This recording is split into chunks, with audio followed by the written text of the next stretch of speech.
कैसे हो आप सब लोग? उम्मीद करता हूँ अच्छे होंगे और आपकी तैयारी भी जो है वो अच्छी चल रही होगी। तो चलिए आपकी इसी तैयारी को और अधिक बेहतर बनाते हैं और आज हम एक नया टॉपिक डिस्कस करते हैं। उस टॉपिक का नाम है गुहिल राजवंश। कौन सा राजवंश? गुहिल राजवंश।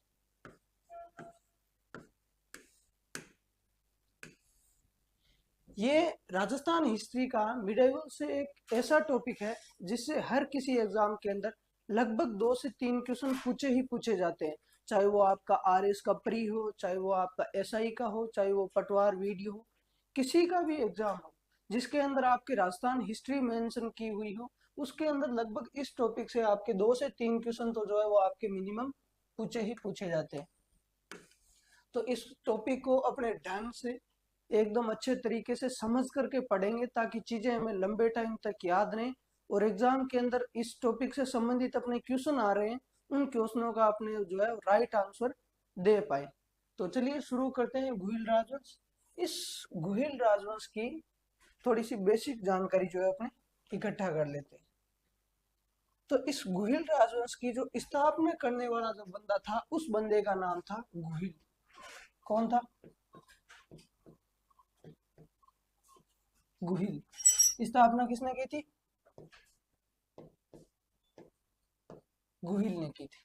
ये तो देखो नॉर्मल सा क्वेश्चन है भाई, गुहिल ने वंश चलाया तो इसलिए गुहिल ने वंश चलाया, इसलिए वंश का नाम क्या पड़ा? गुहिल वंश। अब एग्जामिनर आपसे क्वेश्चन ये पूछता है कि गुहिल ने गुहिल वंश की स्थापना कब की थी, यानी अब वो आपसे क्या पूछता है? ईयर पूछता है। होता क्या है, जब बच्चे के मन में जैसे हिस्ट्री वर्ड कान के अंदर पहुंचता है उसके दिमाग के अंदर एक ही थॉट आता है कि हिस्ट्री, इसका मतलब बहुत सारी डेटे याद करनी होगी, बहुत सारे ईयर याद करने होंगे। नहीं, हिस्ट्री का ईयर और डेटों से कोई लेन देन नहीं है। हिस्ट्री आपके एक जीने का तरीका बताती है आपको कि आप पहले कैसे थे, आप अब कैसे हो। आपको बहुत कॉमन कॉमन सन याद रखने हैं जो आपके एग्जाम के अंदर हर बार पूछे जाते हैं और अपना तो मेन टारगेट होता है कि एग्जाम को क्वालिफाई करना। तो एग्जाम के अंदर जो मेन मेन पूछे जा रहे हैं उनको तो आपको याद करना ही पड़ेगा। आपको बहुत ज्यादा फैक्ट या तारीखें याद करने की जरूरत नहीं है क्योंकि हिस्ट्री का तारीखों से लेना देना कोई नहीं है। तो इसलिए आपको जो है बहुत ही कम फैक्ट याद करने हैं, जो आपको यहाँ पर बताए जाते हैं वही आपको जो है वो फैक्ट याद करने हैं। तो कब की थी? तो ये की थी आपके 566 ईस्वी के अंदर।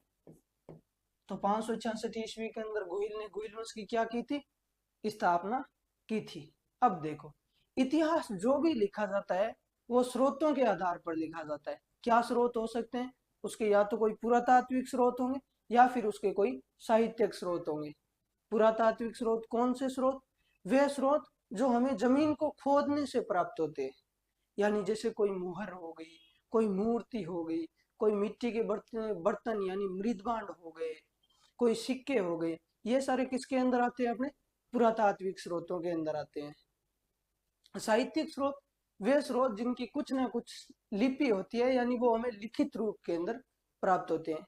जैसे कोई बुक हो गई, कोई अभिलेख हो गए, ये सारे किसके अंदर आते हैं? साहित्यिक स्रोत के अंदर आते हैं। एक और बात, जो इतिहास जितना ज्यादा पुराना होगा उसके पुरातात्विक स्रोत उतने ही ज्यादा मिलेंगे, साहित्यिक स्रोत कम मिलेंगे। और जो इतिहास जितना ज्यादा नया होगा उसके साहित्यिक स्रोत ज्यादा मिलेंगे, पुरातात्विक स्रोत कम मिलेंगे। तो इसका मतलब एक बार आरपीएससी ने थोड़ा सा डीप जाकर के यहाँ से क्वेश्चन पूछा था कि 566 ईस्वी के अंदर गुहिल ने गुहिल वंश की स्थापना की थी। इसकी जानकारी निम्न में से कहां से मिलती है?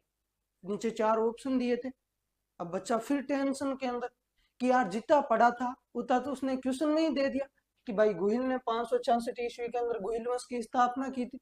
ये तो क्वेश्चन के अंदर ही आ गया, ये तो अब इसकी जानकारी की स्रोत पूछ रहा है। तो देखो, इसकी जो जानकारी के स्रोत है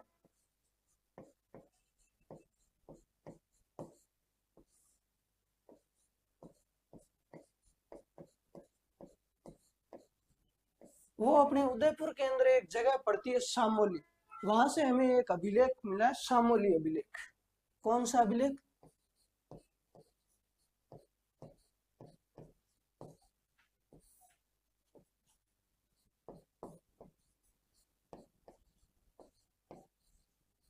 सामोली अभिलेख। और इसके अंदर जो आपको वो टाइम दिया गया है वो दिया गया है 646 एडी, 646 ईस्वी। अब देखो, आपके मन में सबसे पहला क्वेश्चन क्या उठता है कि सर अभिलेख किसे कहते हैं, हमें तो अभिलेख का ही नहीं पता। आप तो कहते हो अभिलेख, सामूहिक अभिलेख से इसकी जानकारी मिलती है। तो देखो, अभिलेख का सिंपल सा अर्थ होता है किसी भी चीज पर कुछ ना कुछ लिखा होना। जैसे कोई पत्थर है, छोटा सा पत्थर है, उसके ऊपर कुछ लिख दिया, वो भी अभिलेख है। कोई कठोर धातु है, उसके ऊपर भी कुछ ना कुछ लिख दिया, वो भी अभिलेख है। लेकिन इसके नाम बदल जाते हैं। जैसे कोई पत्थर की बड़ी सी शिला है, उसके ऊपर कुछ ना कुछ लिख दिया, वो कहलाएगा आपका शिलालेख। जैसे कोई स्तंभ है, उसके ऊपर कुछ लिखवा दिया, वो कहलाएगा स्तंभ लेख। जैसे कोई आपकी एक गुफा है, उसके अंदर कुछ ना कुछ लिखा दिया, तो वो कहलाएगा आपका गुहा लेख। यानी अभिलेख का अर्थ होता है सिंपल सा कुछ ना कुछ चीज लिखी होनी। यानी कुछ ना कुछ चीज लिखी हुई है तो वहां से हमें कुछ ना कुछ जानकारी प्राप्त होती है। तो इस अभिलेख से हमें क्या प्राप्त होता है, क्या क्या जानकारियां प्राप्त होती है। तो देखो, इस अभिलेख के अंदर कुछ राजाओं के नाम मिलते हैं। क्या मिलते हैं? कुछ राजाओं के नाम मिलते हैं। और अभिलेख एक और चीज, अभिलेख हमें 4 प्रकार की जानकारियां देता है।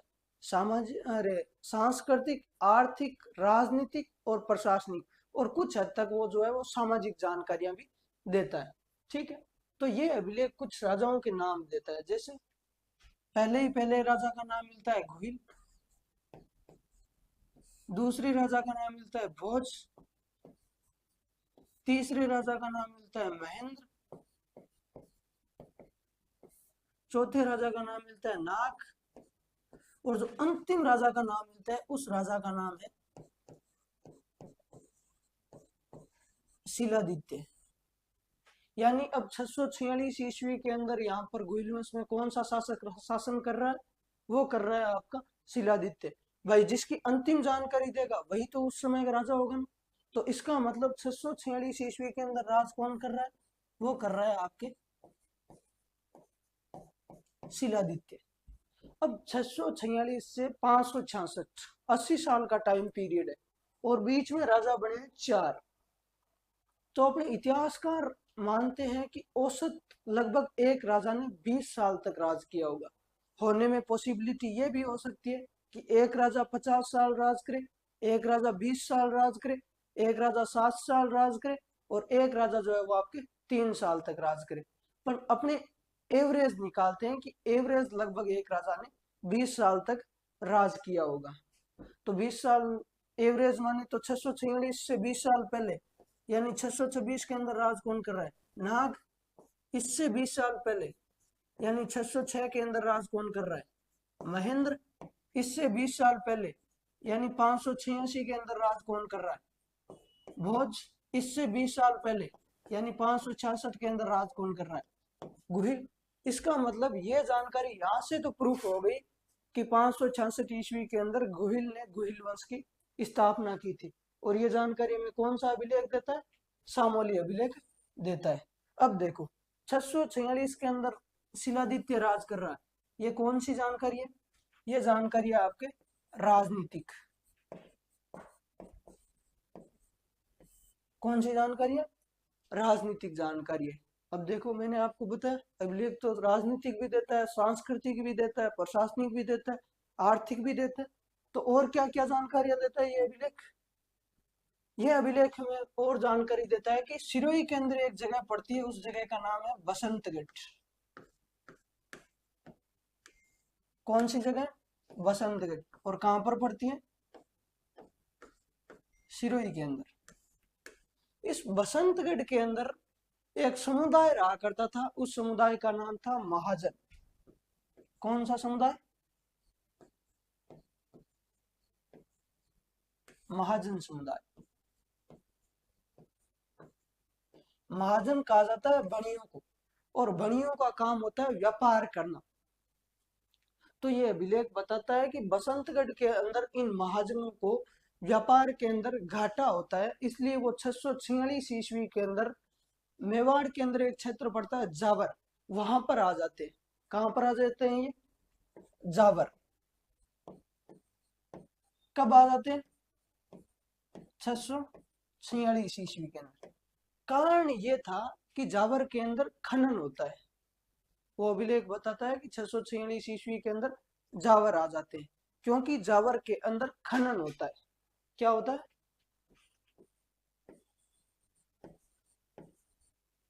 खनन होता है। और इस समय जो यहाँ पर शासक कर रहा है, शासक जो है वो शासन कर रहा है, उस शासक का नाम है शिलादित्य। तो हमें पता चलता है कि 646 के अंदर मेवाड़ के अंदर राज कौन कर रहा है? शिलादित्य, जो क्रमशः नाग, महेंद्र, भोज और गुहिल का वंशज है। और आज भी हम जब जियोग्राफी पढ़ते हैं तब पढ़ते हैं कि जावर से हमें जो है वो सीसा, जस्ता और चांदी प्राप्त होता है।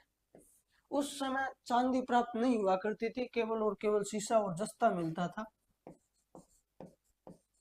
चांदी जो है वो अपने राणा लाखा के शासनकाल में जो है वो निकलना प्रारंभ हुई थी। तो यह अभिलेख और क्या क्या जानकारी देता है? ये अभिलेख अपने एक और क्या जानकारी देता है? ये अभिलेख अपने जावर के खनन उद्योग की भी जानकारी देता है। Mining industry of Jawar.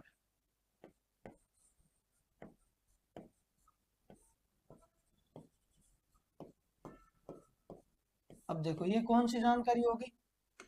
ये जानकारी होगी आपकी आर्थिक।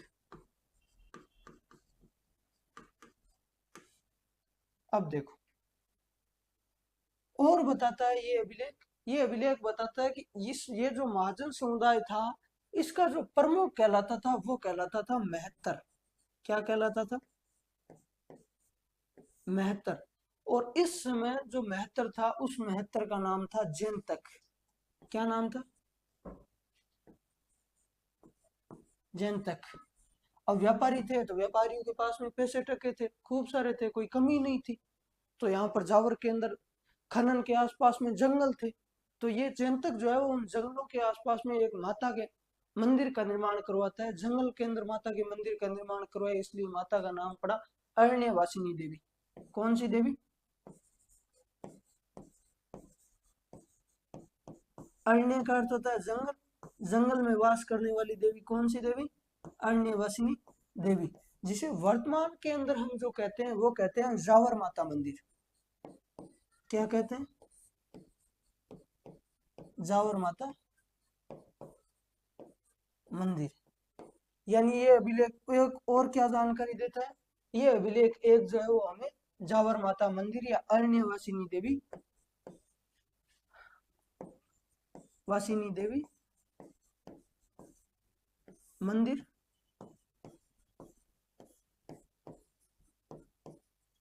देवी या जावर माता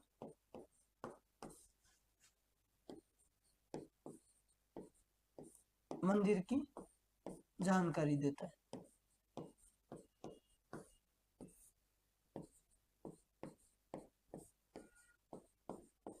ये कुल मिला के भाई सामोली अभिलेख के बारे में बात है कि ये जो है अपनी सांस्कृतिक जानकारी देता है, आर्थिक जानकारी देता है और राजनीतिक जानकारी भी देता है। तो देखो एक बार थोड़ा सा वापस रिवाइज कर लो कि अपने अभी तक क्या क्या पढ़ा। तो अपने सबसे पहले जो है अपना गुहिल राजवंश पढ़ना प्रारंभ किया था। तो गुहिल राजवंश की स्थापना किसने की थी? वो की थी आपके गुहिल ने। कब की थी? वो की थी आपके 566 ईस्वी के अंदर। इसकी जानकारी कहाँ से मिलती है हमें? तो इसकी जानकारी हमें मिलती है सामोली अभिलेख से। कब का है सामोली अभिलेख? वो है आपका 646 ईस्वी का। किस राजा से संबंधित है? वो है आपके शिलादित्य से संबंधित है। अब एग्जामिनर एक क्वेश्चन और पूछता था, एक बार राजस्थान पुलिस के अंदर पूछा था कि शिलादित्य गोहिल का वंशज था। यानी आपको ऑप्शन दिया था दूसरा, चौथा, पांचवा और छठा।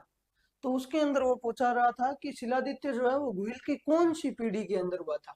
तो देखो शिलादित्य जो हुआ था वो गुहिल की 5वीं पीढ़ी के अंदर हुआ था। देखो कैसे? देखो पहली पीढ़ी गुहिल की, दूसरी पीढ़ी भोज की, तीसरी पीढ़ी महेंद्र की, चौथी पीढ़ी नाग की और 5वीं पीढ़ी किसकी? शिलादित्य की। इसलिए शिलादित्य गुहिल का कौन सा वंशज था? तो वो वंशज था आपका 5वां वंशज था शिलादित्य गुहिल का। ये एक बार राजस्थान आपके पुलिस के अंदर पूछा गया था, इसलिए आप लिख लीजिए। ठीक है। और क्या जानकारी देता है ये अभिलेख? ये अभिलेख एक तो जावर के खनन उद्योग की भी जानकारी देता है और एक जो है वो अपनी अरण्यवासिनी देवी या जावर माता मंदिर की भी जानकारी देता है। ये है आपका सामोली अभिलेख। ये कौन सा अभिलेख है आपका? सामोली अभिलेख है।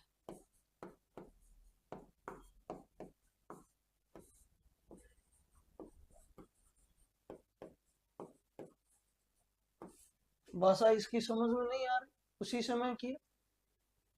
ठीक है, तो अब देखो नेक्स्ट चलते हैं अपने। अब नेक्स्ट देखो, वर्तमान के अंदर जो वो एग्जाम्स का ट्रेंड चल रहा है, चाहे वो आरपीएससी का हो, चाहे वो अधीनस्थ बोर्ड का हो, चाहे वो किसी का भी हो, उसके अंदर इनकी उत्पत्ति से संबंधित क्वेश्चन पूछे जा रहे हैं। गुहिल वंश की किसके उत्पत्ति से संबंधित क्या पूछे जा रहे हैं? क्वेश्चन पूछे जा रहे हैं। अभी थोड़े दिन पहले पटवार के अंदर हुआ, उसमें भी था, और वीडियो में भी शायद एक क्वेश्चन था। तो इसलिए इनकी उत्पत्ति से संबंधित जो मत है वो देख लेते हैं विद्वानों की। तो हेडिंग डाल लीजिए, गुहिल वंश की उत्पत्ति से संबंधित मत। तो अपने सबसे पहले जो विद्वान आते हैं, उन विद्वान का नाम है कर्नल जेम्स टोट। क्या नाम है?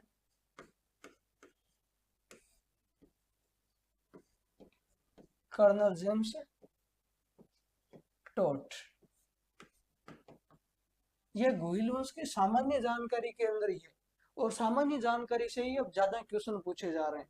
होता क्या है, वो जो राजा थे उनके बीच बीच में से उन्होंने क्वेश्चन पूछने थे उतने पूछ लिए। अब जो ऊपर ऊपर से फैक्ट पूछ रहे हैं कहीं पर, और कहीं पर आपको इतना ज्यादा डीप पूछ देंगे कि वो आपसे होगा ही नहीं। तो आपको ऊपर ऊपर के फैक्ट तो पता होने चाहिए। तो सबसे पहले इतिहासकार कौन से आते हैं? कर्नल जेम्स टोट। इन्हें जो है वो अपने राजस्थान के इतिहास का जनक भी कहा जाता है। ये अपने कहते हैं कि गुजरात के अंदर एक जगह पड़ती है वल्लभी। कहां पर पड़ती है? गुजरात के अंदर। कौन सी जगह पड़ती है? वो पड़ती है आपकी वल्लभी। इस वल्लभी का जो राजा था, उस राजा का नाम था शिलादित्य। क्या नाम था?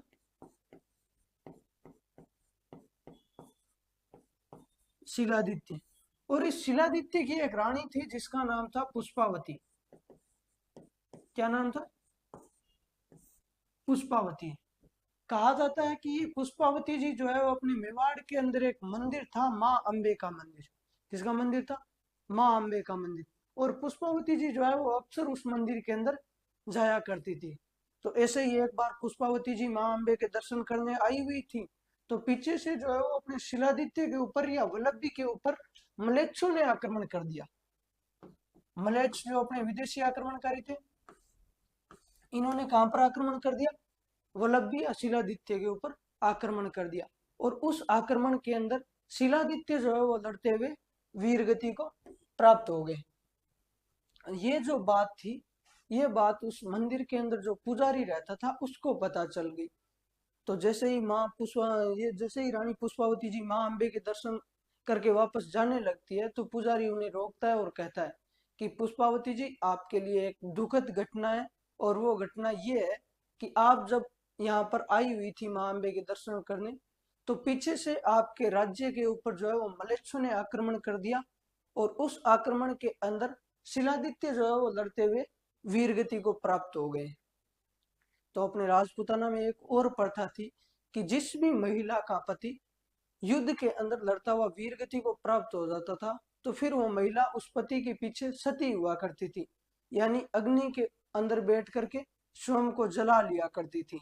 तो पुष्पावती जी ने कहा कि भाई, यदि शिलादित्य लड़ते हुए वीरगति को प्राप्त हो गए हैं, तो मेरे भी सती होने की तैयारी की जाए। तो वो मंदिर का पुजारी उन्हें बताता है कि अपने राजपूताना में एक और प्रथा है कि जो भी महिला प्रेग्नेंट या गर्भावस्था के दौरान होती है, वो सती नहीं हुआ करती। वो पहले बच्चे को जन्म देती है और उसके बाद में जो है वो अपना पतिव्रता धर्म पूर्ण करती है, यानी सती हो जाया करती है। तो पुष्पावती जी ने कहा कि थैंक यू, आपने मुझे ये बात याद दिलाई। मैं पहले इस बच्चे को जन्म दूंगी और उसके बाद में जो है वो क्या करूंगी? सती हो जाऊंगी, यानी अपना पतिव्रता धर्म पूर्ण करूंगी। तो वापस पुष्पावती जी वापस जाए कहां पर? क्योंकि वल्लभी के ऊपर तो किसका अधिकार हो गया? मलेच्छों का। तो पुष्पावती जी अपने मेवाड़ के अंदर एक गुफा थी, उस गुफा के अंदर रुकते हैं और वहीं पर एक बच्चे को जन्म देते हैं, गुफा के अंदर बच्चे का जन्म हुआ, इसलिए बच्चे का नाम पड़ा गुहिल, या इसी का दूसरा नाम हमें मिलता है गुहादित्य। और यही गुहिल या गुहादित्य जो है वो 566 ईस्वी के अंदर गुहिल वंश की स्थापना करता है। तो कर्नल जेम्स टोड का मत क्या है? तो कर्नल जेम्स टोड कहते हैं कि गुहिल जो है वो वल्लभी गुजरात के राजा शिलादित्य व उनकी रानी पुष्पावती के वंशज है। और इनके जो मत का समर्थन जो करते हैं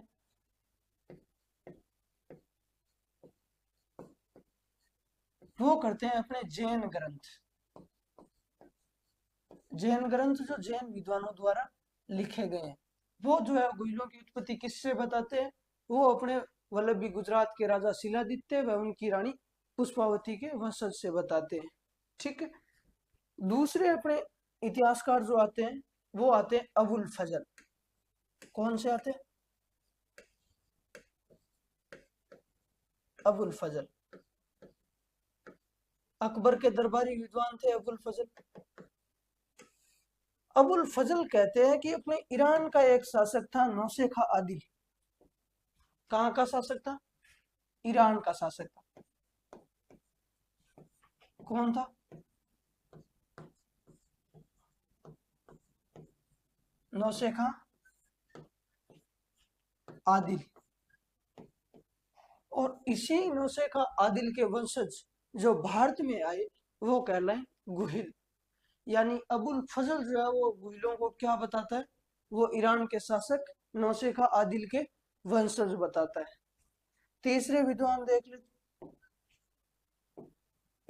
तीसरे इतिहासकार आते हैं अपने गोपीनाथ शर्मा।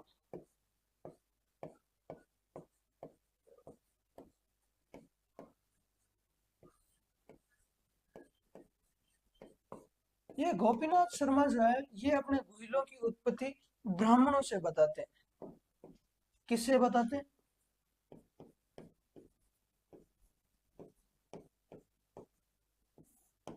ब्राह्मणों से बताते हैं कि गुहिलों की उत्पत्ति जो हुई है वत्स गोत्रीय ब्राह्मणों से हुई है। किससे? वत्स गोत्रीय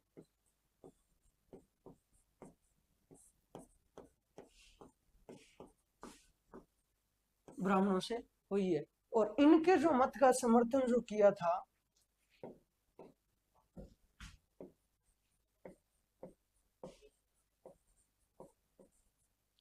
वो आपके दो विद्वानों ने किया था। एक तो किया था आपके डी.आर. भंडारकर ने, देवदत्त रामाकृष्णन भंडारकर, जो अभी रिसेंटली आपके पटवारी एग्जाम के अंदर आया था। और दूसरे जो थे वो थे आपके मोहनोत नेणसी।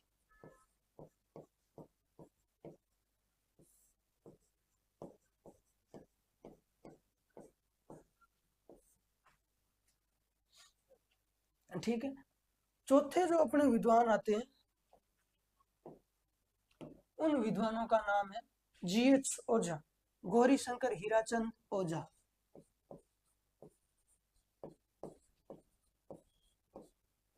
ये जो है गुहिलों की उत्पत्ति सूर्य से बताते हैं। यानी गुहिल हिंदू थे। हिंदुओं में भी कितने प्रकार के हिंदू होते हैं? दो प्रकार के, एक सूर्यवंशी, एक चंद्रवंशी। जो अपनी उत्पत्ति भगवान सूर्य से मानते हैं वो क्या कहलाते हैं? सूर्यवंशी। और जो उत्पत्ति अपनी चंद्रमा से बताते हैं वो क्या कहलाते हैं? चंद्रवंशी।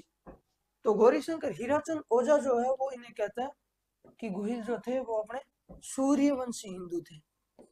यानी गुहिलों की उत्पत्ति किससे हुई थी? सूर्य से हुई थी।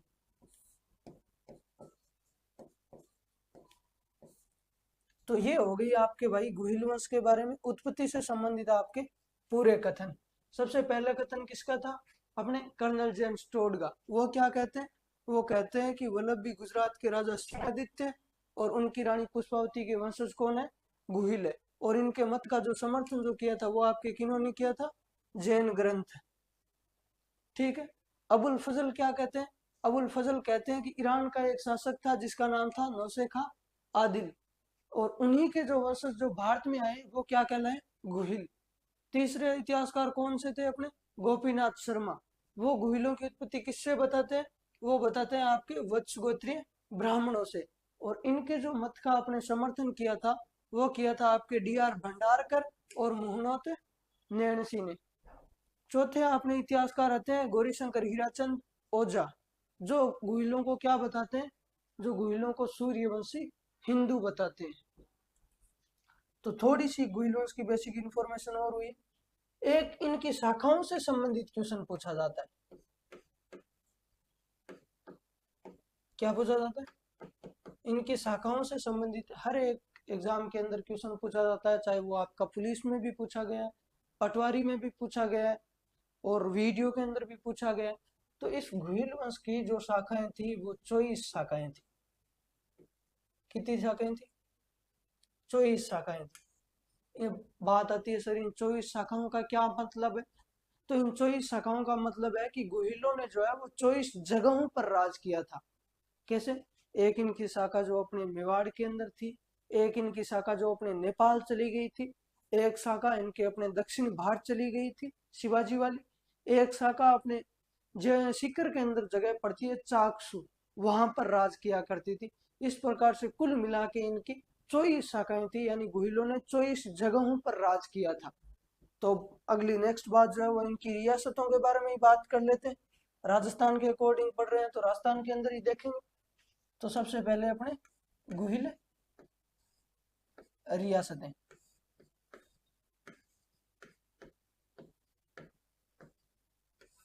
सबसे पहले थोड़ा सा मैप के अंदर देख लेते हैं कहाँ कहाँ पर है, और फिर बाद में जो है अपने इनको एक जगह पर लिख लेते हैं। तो देखो, गुहिलों का जो शासन था वो अपने यहां से था।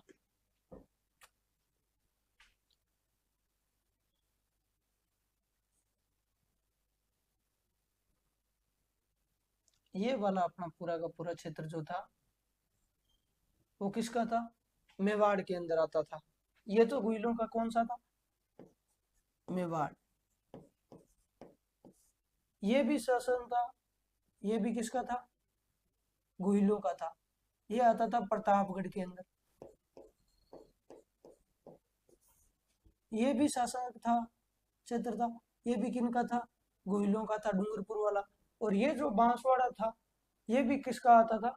गुहिलों के अंदर आता था। और भीलवाड़ा के अंदर एक रियासत और पड़ा करती थी, उस रियासत का नाम था शाहपुरा। यानी टोटल आपका कुल मिला के ये जो क्षेत्र था ऑल ओवर पूरा राजस्थान के अंदर देखें तो ये क्षेत्र यहां से लेकर के आपका यहां तक पूरा का पूरा जो था वो आपका गुहिलों का था। ठीक है, मैप के अंदर भी देख लिया।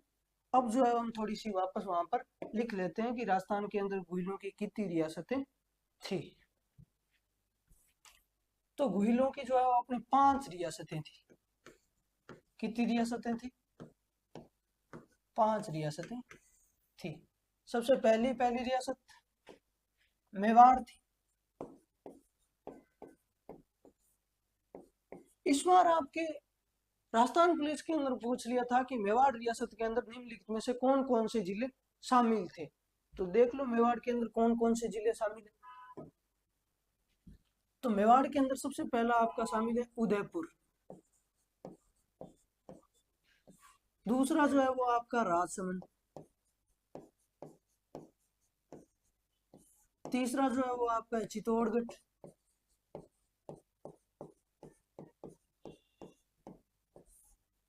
चौथा जो है वो आपका है भीलवाड़ा।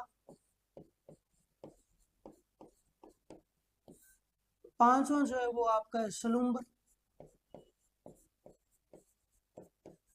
और कुछ हिस्सा इसके अंदर जो है वो आपका प्रतापगढ़ का भी आता था। तो आंशिक रूप से आपके जो है वो प्रतापगढ़। वैसे प्रतापगढ़ इनकी एक रियासत भी थी, लेकिन आंशिक रूप से जो प्रतापगढ़ का भाग आता था वो आता था अपने मेवाड़ के अंदर। ठीक है, तो पहली रियासत तो इनकी कौन सी हो गई? मेवाड़। दूसरी जो इनकी रियासत थी वो थी आपके डूंगरपुर।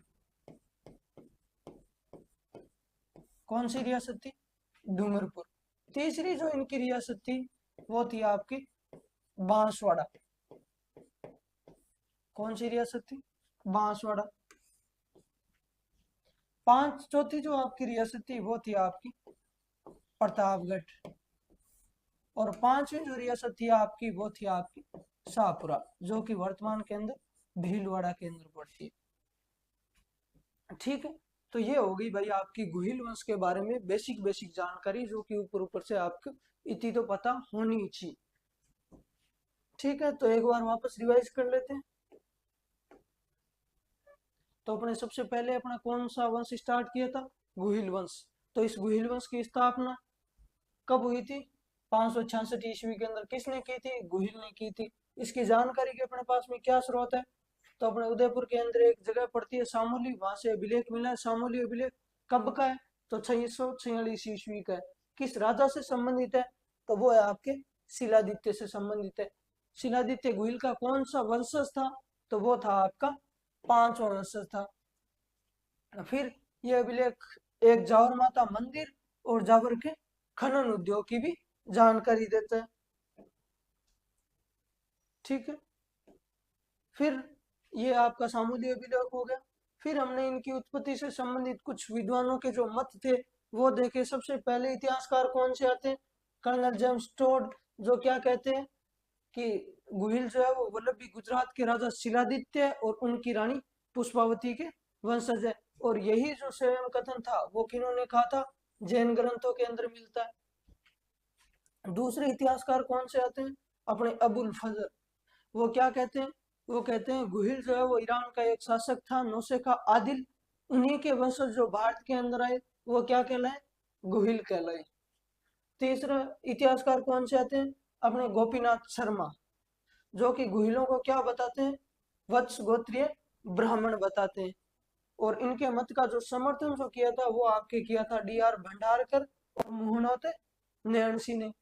चौथे जो अपने इतिहासकार आते हैं वो आते हैं गौरी शंकर हीराचंद ओझा। वो क्या कहते हैं? वो कहते हैं गुहिल जो है वो आपके सूर्यवंशी हिंदू है। फिर गुहिल वंश की कितनी शाखाएं थी?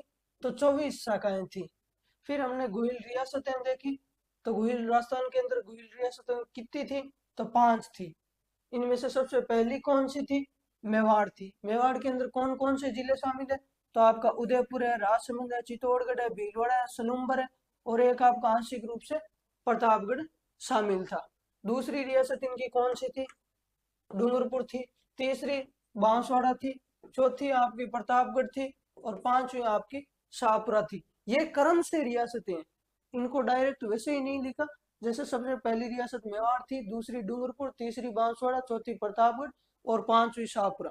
तो इनकी स्थापना भी इसी क्रम के अंदर हुई थी। पहले मेवाड़ की हुई, फिर डूंगरपुर की हुई, फिर बांसवाड़ा की हुई, फिर प्रतापगढ़ की हुई, और फिर जो है वो आपके शाहपुरा की हुई। तो ये होगी आपकी गुहिल वंश के बारे में बेसिक जानकारी। कल जो है अपनी एक एक रियासत जो है वो पढ़नी स्टार्ट करेंगे। सबसे पहले मेवाड़ का रियासत पढ़े, मेवाड़ रियासत का इतिहास पढ़ेंगे। तो आज की क्लास के अंदर इतना ही। मिलते हैं नेक्स्ट क्लास के अंदर। धन्यवाद।